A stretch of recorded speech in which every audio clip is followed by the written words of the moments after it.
Parem, a gente começa às 5h30.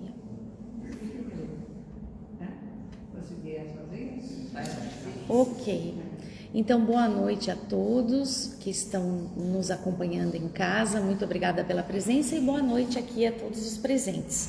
Nós estamos de volta à nossa live, que hoje começou um pouquinho depois, mas a gente começa às 6, vai até às 6h45.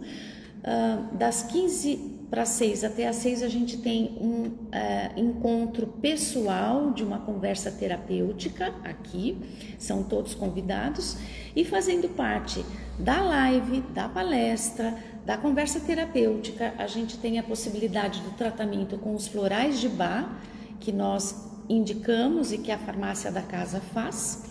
E a gente já ouviu aqui o depoimento de pessoas do quanto isso tem ajudado a tirar a compulsão, a vontade do uso. E temos também o tratamento da desobsessão. Nós sabemos que o alcoolismo é uma doença espiritual e por ser uma doença espiritual, há entidades que se alimentam do nosso vício, bolando situações, fazendo o possível para que a gente não consiga manter a sobriedade. No entanto, não vamos esquecer que nós temos em muito maior número a espiritualidade do bem. Nós temos o nosso anjo da guarda, os nossos protetores, o protetor da nossa casa, da nossa rua, do nosso trabalho. A gente tem uma multidão de espíritos do bem zelosos que ficam de braços cruzados, esperando o nosso pedido. Se a gente pedir, eles ajudam. Se a gente não pedir, eles não fazem nada. E aí, é como a gente, quando era criança, assistia no desenho animado, que a gente vinha assim, o anjinho falando no ouvido, o diabinho falando no outro, né?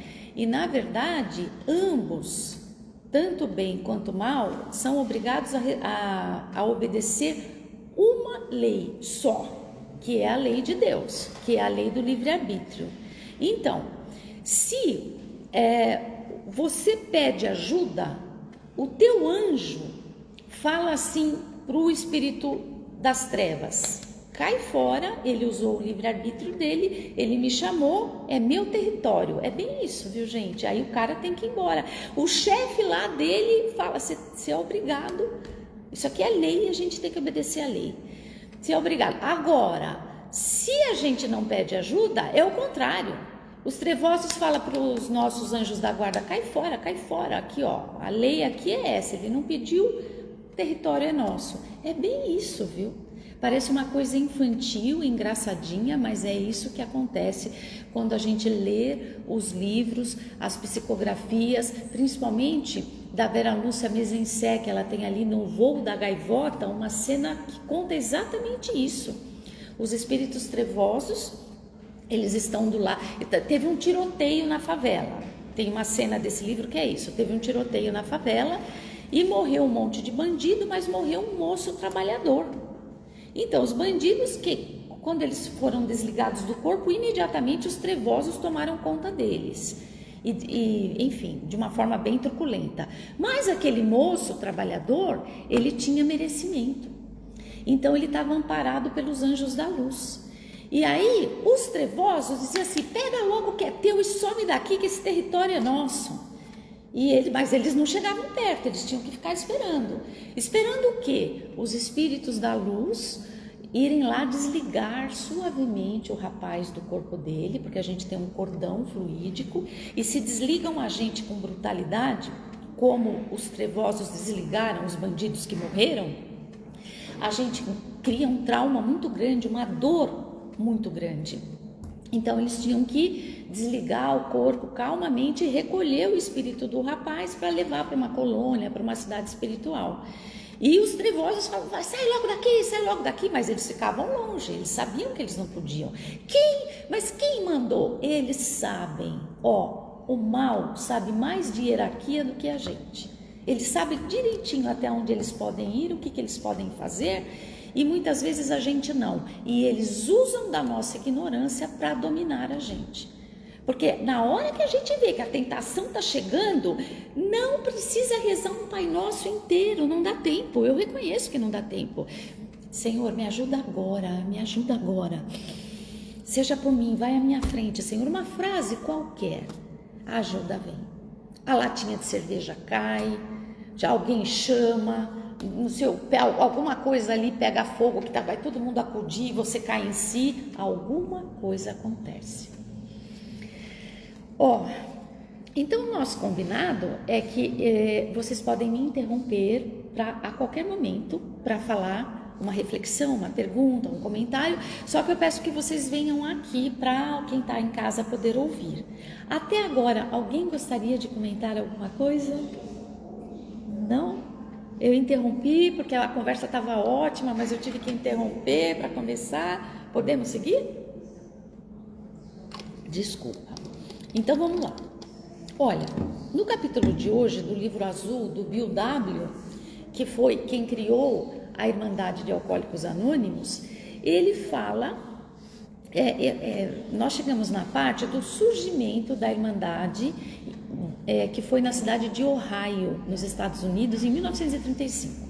Aí você vai dizer, nossa, mas para que a gente precisa saber disso? Não é que precisa saber, é que a história do surgimento nos traz muitas lições a respeito de como o alcoolismo funciona.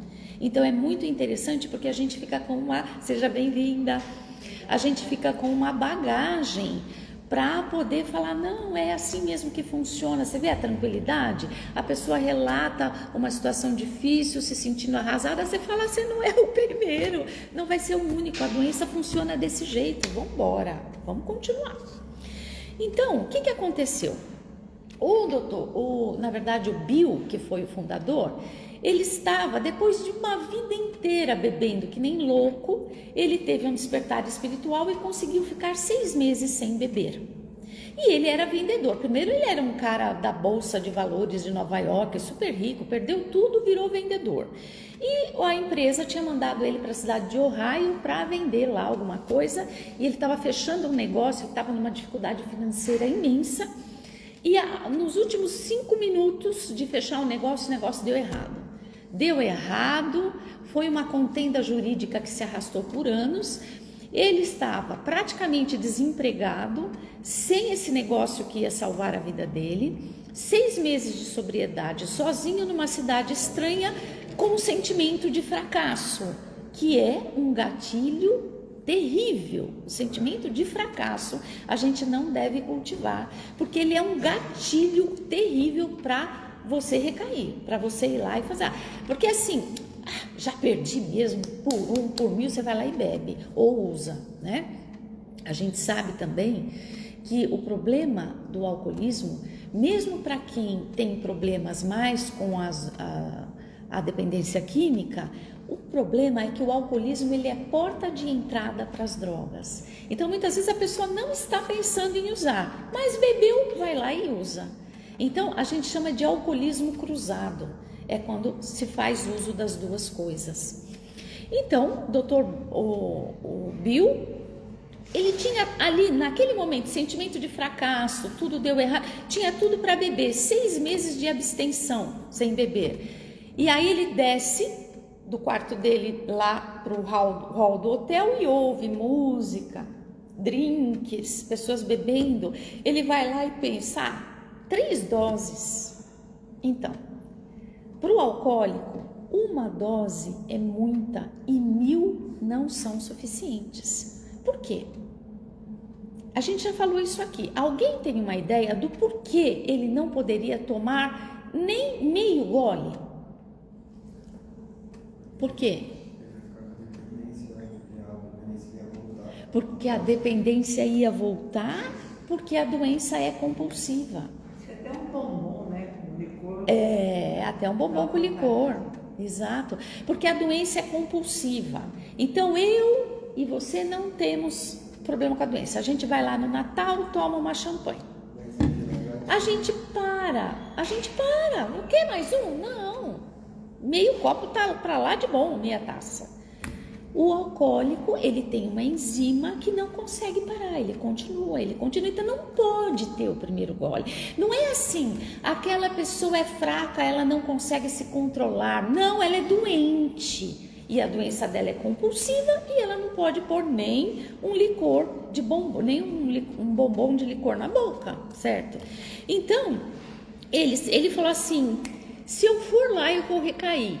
Mas o que eu sei mesmo que me ajuda? Conversar. Ele pega o telefone, 1935, o telefone lá do hotel, olha na lista telefônica, liga para a casa de um padre e fala, eu preciso conversar com um doente alcoólico, tem algum aqui na cidade? O padre falou, é para já, vem aqui na igreja que eu te levo na casa dele. Era o Dr. Bob, que foi o segundo co-criador da Irmandade de Alcoólicos Anônimos.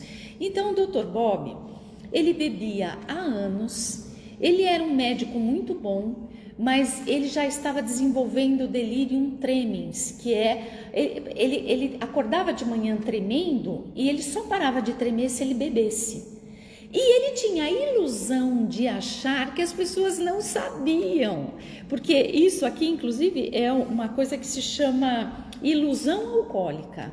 A pessoa acha que ninguém está percebendo que ela é uma doente alcoólica. Essa era a ilusão dele.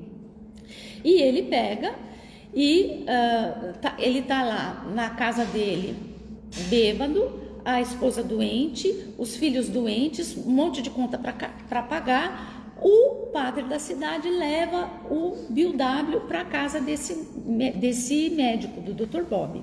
Bom, o que acontece? Eles ficam conversando por horas e o Bill vai falando tudo o que aconteceu com ele. E o Bob fala, mas é exatamente isso que acontece comigo. Não são parecidos os depoimentos? Por isso que vocês têm assunto pra caramba.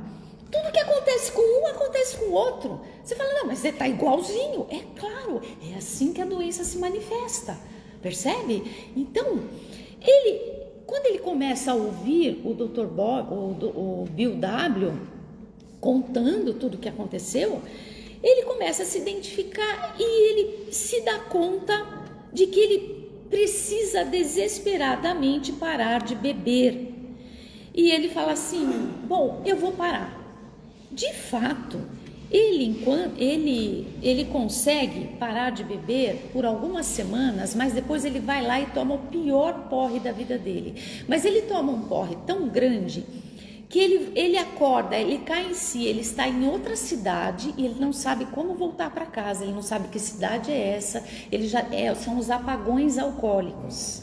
Por quê? Porque o álcool, ele intoxica o cérebro, não existe uma dose segura para o consumo do álcool.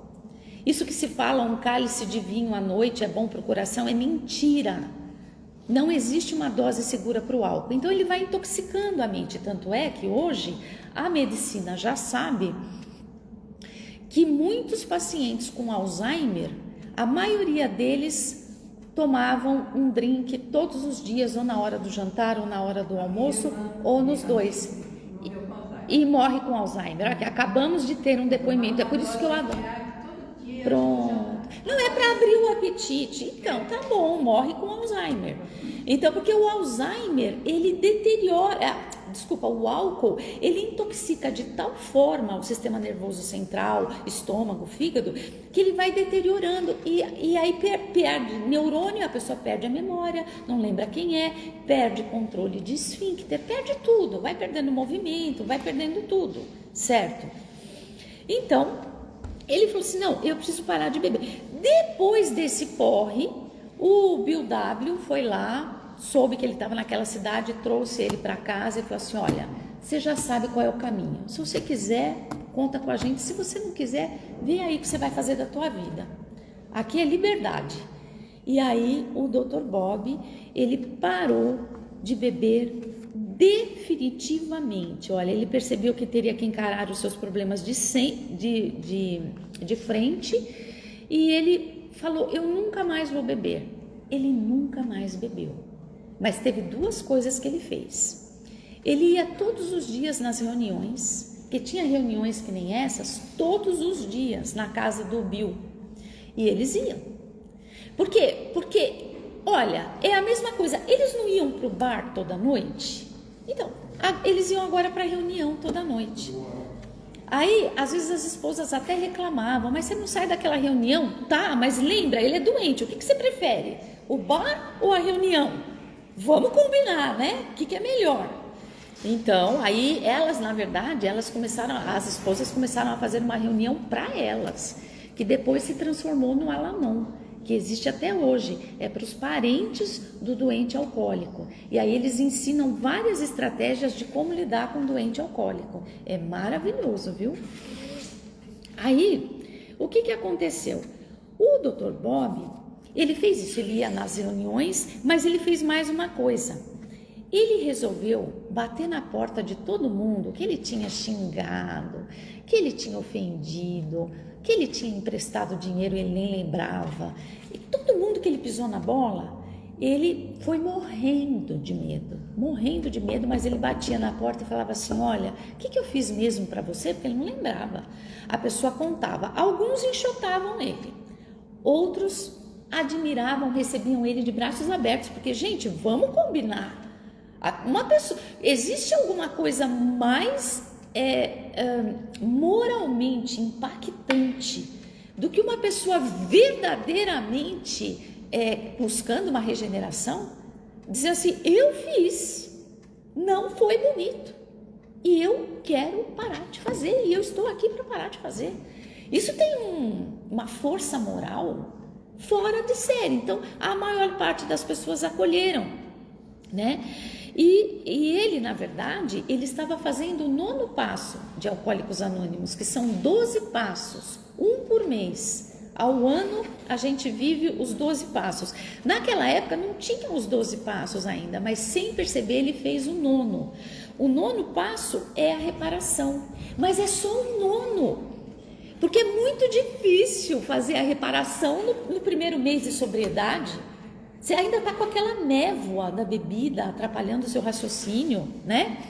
Mas ele foi lá e fez. Ele falou, não, eu preciso resolver isso. E isso gerou um medo nele, mas isso deu uma força inacreditável para ele se manter firme em abstinência, em sobriedade. Então, depois eles criaram os passos e eles falaram, nossa, não, esse passo aí que o Dr. Bob fez, que ajudou pra caramba, que foi ótimo, é só o 9º. Porque se ele quer começar a fazer isso, pode ser que não dê conta. Então vamos devagarinho. Qual que é o primeiro passo? Vocês acham que o primeiro passo dos Alcoólicos Anônimos é parar de beber? Não é, Lucas. Não é. Aliás, em nenhum dos 12 passos tem que é para parar de beber ou de usar. Não tem. Sabe por quê? Porque a reforma moral e emocional e espiritual que você vai fazendo com os passos, com a proposta dos passos, você naturalmente perde a vontade de usar e de beber. Porque os passos, a irmandade, os depoimentos, as partilhas, as reuniões preenchem dentro de você um vazio que antes era o álcool e a substância que preenchia, e você não precisa mais daquilo. A coisa mais linda que você tem de ouvir numa reunião dessas é, hoje eu não bebi, não senti a mínima vontade. E às vezes a pessoa teve um dia do cão, porque na partilha ela começa a falar como que foi difícil no trabalho, como que foi difícil em casa, mas não teve vontade de beber, gente. Olha isso. Então, ele conseguiu isso, né? Ele diz mais uma coisa, ele tinha ali mais de 35, ele já tinha mais de 40 anos, e ele diz, Dr. Bob, agora é o Dr. Bob que está dizendo isso, que 40 anos de bebida, estragos no corpo, na sociedade, na família, no trabalho, em tudo que você pode imaginar, ele precisou apenas de 4 anos para voltar a ter uma vida absolutamente normal. Consultório cheio, trabalhando no hospital, a família sarando, vida que segue, vida prosperando.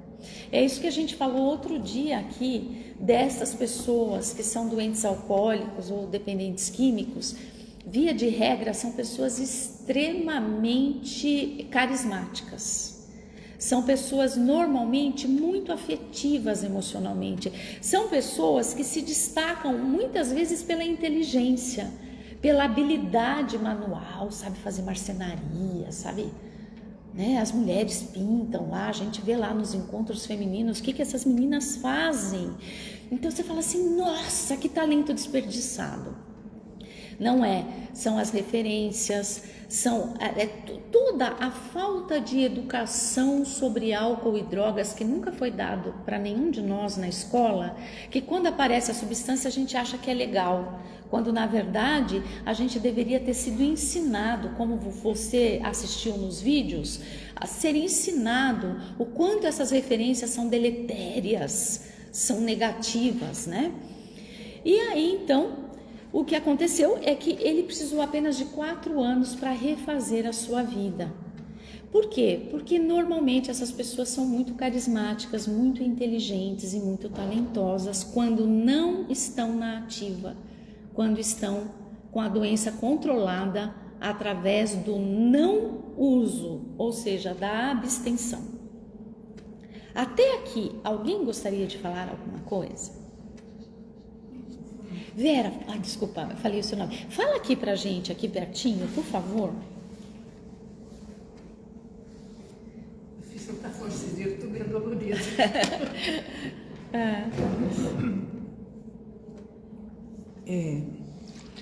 Meu nome é Vera e eu venho de família alcoólatra, da parte da minha mãe, não exatamente da parte da minha mãe, é o cunhado da minha mãe e os filhos que morreram de cirrose, porque o pai era alcoólatra, aí os filhos se tornaram alcoólatras. As 2 mulheres morreram de cirrose. Seriam suas primas. Tá? E o primo, o irmão delas, também de cirrose. E o meu tio também, eles morreram primeiro que meu tio. O meu tio era alcoólatra daqueles de bater na família toda, tirava as crianças da cama, batendo na minha tia toda. E realmente eu faço tudo para ajudar quando eu vejo pessoa que está precisando de ajuda, mas ninguém tem coragem, as pessoas fogem. Tem gente na minha rua que viu eu saindo com esse menino Lucas, vou tomar cuidado, ele usa droga. Eu falei, exatamente, eu estou tentando ajudá-lo a sair dessa vida. Eles estão me prevenindo para me afastar, entendeu? Porque as pessoas não querem, fecham os olhos, porque eles não querem ajudar e não querem que chegue perto, não é mesmo? Exatamente. Então, pelo fato de eu ter visto na minha família e perder uma irmã, né, com Alzheimer, que ela tomava só uma dosezinha, né? Mas ela abriu o apetite, né? E não foi só Alzheimer, que depois apareceu um câncer também nela. E com isso eu tenho uma sobrinha também, que está com esse problema, já teve briga comigo e ela teve problema sério na vida dela lá, que ela foi despejada e com isso ela... Então, muito obrigada pela sua partilha, pelo seu depoimento. E vou tentar trazê-la aqui também, vai ser difícil, mas eu vou tentar. Muito obrigada, mas a gente vê o quanto é importante a sabedoria de uma pessoa, a convivência, né, Vera? Porque aí o que os outros falam não tem a mínima importância, porque você está munida da tua certeza interior, que é colocada dentro de você pelos teus anjos da guarda e pelos protetores dele, obrigada Rubens, e pelos protetores dele, que intuem você a ajudá-lo.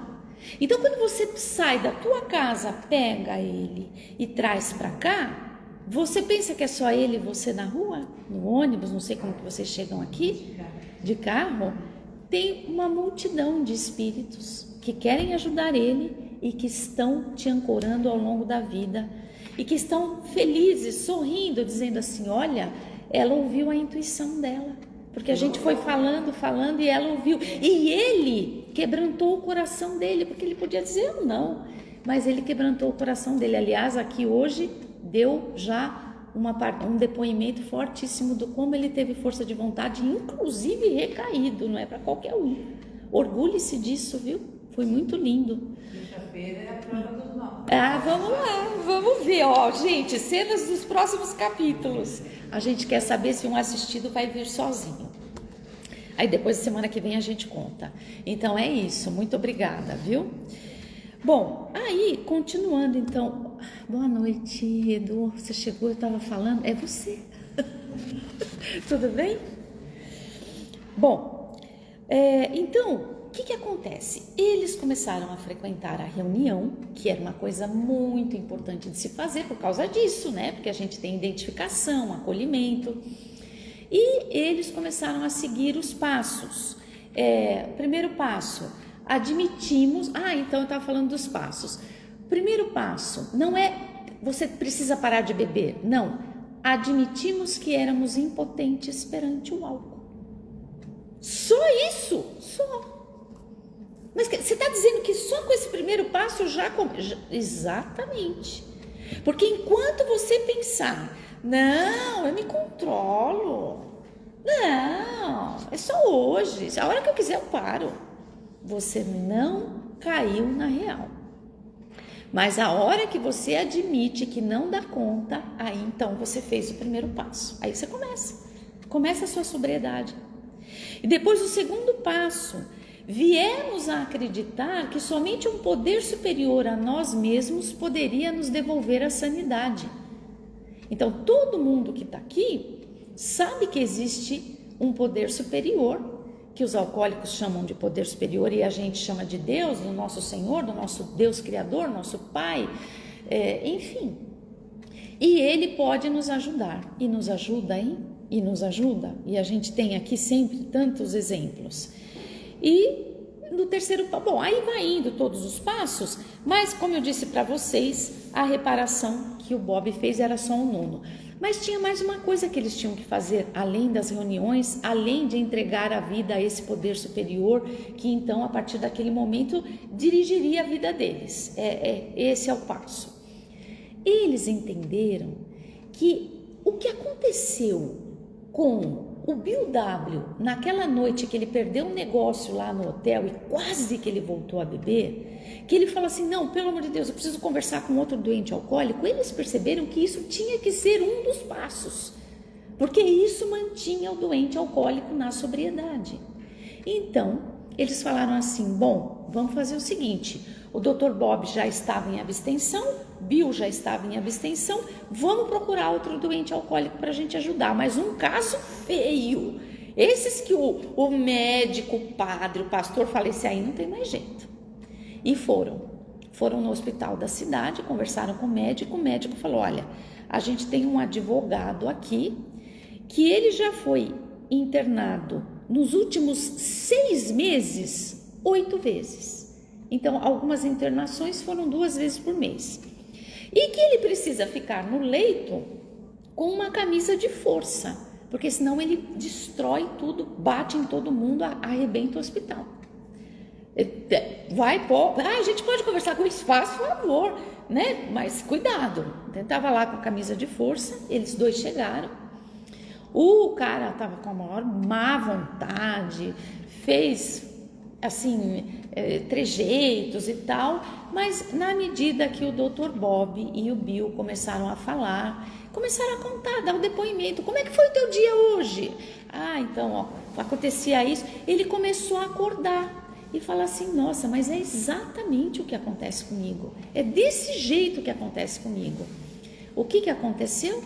Ele saiu daquela 8ª internação e começou a ir nas reuniões, conversando com os outros 2 e nunca mais bebeu.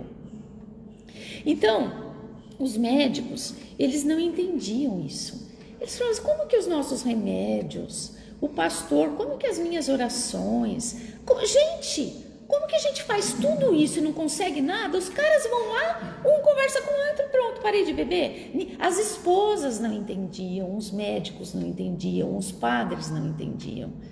Como que eles conseguiam essa façanha? E, na verdade, o Bill, ele foi inspirado, porque ele parou de beber por causa de uma revelação divina. Um dia ele viu um clarão e sentiu Deus dentro do coração dele. A gente já conversou sobre isso aqui. Então, e nessa revelação, ele teve a firme convicção de que as partilhas o diálogo atento. Então esse é um combinado entre a gente também. Um fala, não tem conversa paralela. Eu começo a falar com um aqui, enquanto o outro está falando ali. Não tem isso, não tem isso. Então, enquanto alguém fala, todo mundo escuta. Quem quer falar, pede a palavra. Vem, fala, todo mundo escuta. Não existem conversas paralelas, não existe julgamento. Por que você não faz isso? Por que você não faz aquilo? Cobrança não tem. Não tem. Porque se você parar para ouvir um doente alcoólico ou um dependente químico, gente, vem aqui para vocês ouvirem, porque a gente não pode pôr aqui o depoimento. Mas eles sabem direitinho o que eles precisam fazer, só não conseguem.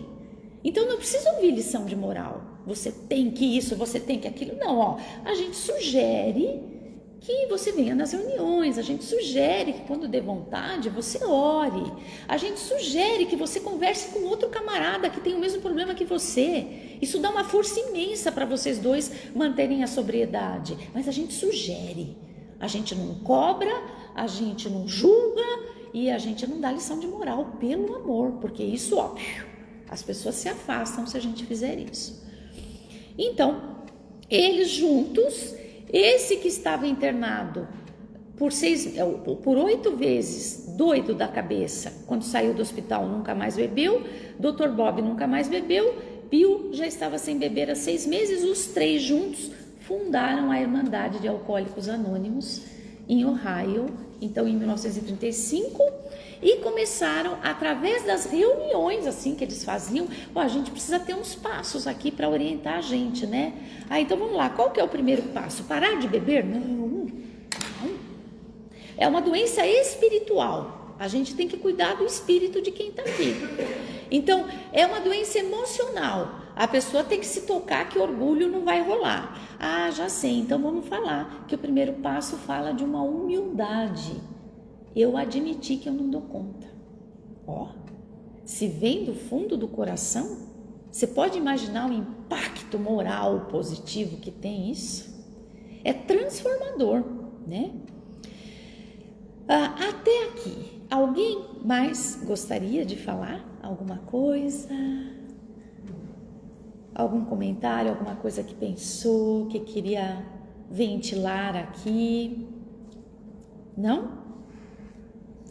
Então, eles fundaram e entenderam que... Então, o que eles entenderam? Que eles precisavam dar aos outros o que eles haviam encontrado nessa reunião de 3 pessoas, senão eles estariam perdidos. Então, a gente vai apresentando aqui as ferramentas, né? Humildade, oração na hora da tentação. Humildade para reconhecer, oração na hora de tentação. E na hora da compulsão da vontade, pega o telefone, pega o WhatsApp, pega o endereço do colega, vai bater um papo com ele. Isso é transformador. Então são ferramentas que a gente tem nas nossas mãos, né? E ele dizia que os encontros se baseavam em companheirismo, sociabilidade e escuta. Companheirismo e escuta a gente já discutiu bastante. Agora vejam vocês como a sociabilidade é algo salutar e importante. Quantas vezes você fala assim, aquela aula é chata, mas os meus colegas são tão legais, eles vão estar lá, eu aguento lá a aula e depois a gente sai para conversar. Sociabilidade, a gente... Tem muitas coisas que a gente não escolhe na vida, mas amigos é uma coisa que a gente escolhe nessa vida. E se você tem amigos que não curtem a bebida, que não estão nem aí para uso, vocês podem ver, as pessoas que praticam esportes, elas normalmente não fazem uso de substância nem de álcool, porque é muito óbvio o quanto isso acaba com o rendimento da pessoa. Ela fala, não, eu quero correr, eu quero andar, eu quero fazer musculação, eu quero fazer minha aula lá na academia, isso me atrapalha muito. Então, agora imagina você colocando em perspectiva. Você tinha amigos que só pensavam em ir para o bar ou em usar. Aí devagarinho você vai conhecendo as pessoas da sua idade com interesses completamente avessos a isso. Então fala, o cara tem a minha idade, ele gosta de estudar. Nossa, ele tem a maior habilidade lá com as mãos, faz marcenaria. Nossa, ele gosta de músicas bacanas, de músicas assim bem tocadas. Então você vai criando referências extremamente positivas que não combinam em nada com essa vida. E você começa a falar assim, mas quem que é o João? Quem sou eu agora? Eu sou essa pessoa que tem identificação com esse grupo, ou eu tenho identificação com esse outro grupo? E devagarinho, por causa das boas referências positivas, a pessoa vai se enturmando com gente legal. Você não vê numa turminha de jovens de cabeça boa, nenhum indo lá para o uso. Vai para o uso se tiver alguém que leva, se tiver alguém que incentiva, se tiver alguém que acha que é bacana. Percebe? Você vai imitar, no bom sentido, aquelas referências que estão dando super certo na vida. E você vai descobrindo que o barato, bem entre aspas, né? O barato que a substância te trazia não chega aos pés do verdadeiro barato, que é você ir bem no esporte, ganhar uma medalha, passar no estudo, ser reconhecido por alguma atividade que você sabe fazer, tocar, enfim. Então são os verdadeiros valores que na nossa sociedade doente tem sido totalmente invertido, assim, jogado na lata do lixo, mas que são os verdadeiros valores que reuniões como essa podem resgatar nas nossas vidas. Alguém mais gostaria? Vocês sintam-se à vontade. Hoje a gente tem ainda 4 minutos, eu vou encerrar com uma prece, mas eu preciso só de uns 2 ou 3 minutos. A gente ainda tem um pouquinho aí para alguém comentar alguma coisa. Gostaria? Alguém? Não? Zé Carlos, quer falar alguma coisa? Não? Podemos encerrar então? Tava uma conversa, se agarraram na conversa aqui no começo, agora murchou, né? Mas tá ótimo, gente. Então, vamos orar.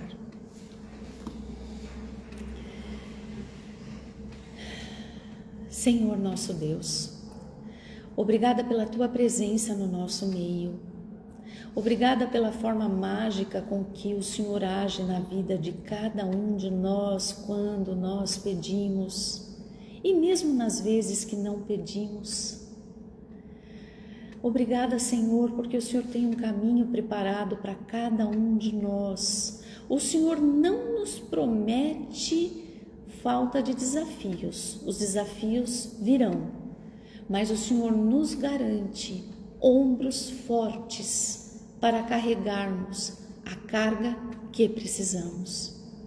Que tenhamos, Senhor, em nossa mente a firme convicção de que ao nos dirigirmos à tua divindade, à tua presença, à tua bondade em nossas vidas, nós ganhamos força, capacidade de superação, paz, alegria de viver. Obrigada, Senhor, por cada coração aqui presente, trabalhador, assistido. Cuida dessas pessoas e também as pessoas que estão nos assistindo em seus lares. Cuide dessas pessoas, Senhor, encaminhe, proteja, cure, livre, inspire, alimente, cure. Leve-as, Senhor, para aquele caminho bom e abençoado que o Senhor tem reservado para cada um de nós. Venha, Senhor, fazer a tua obra em nossa vida e que os nossos corações e as nossas mentes estejam abertas o suficiente para aceitarmos a tua presença, de coração, braços, olhos e mente abertos. Estas coisas te pedimos, em nome de Jesus. Amém.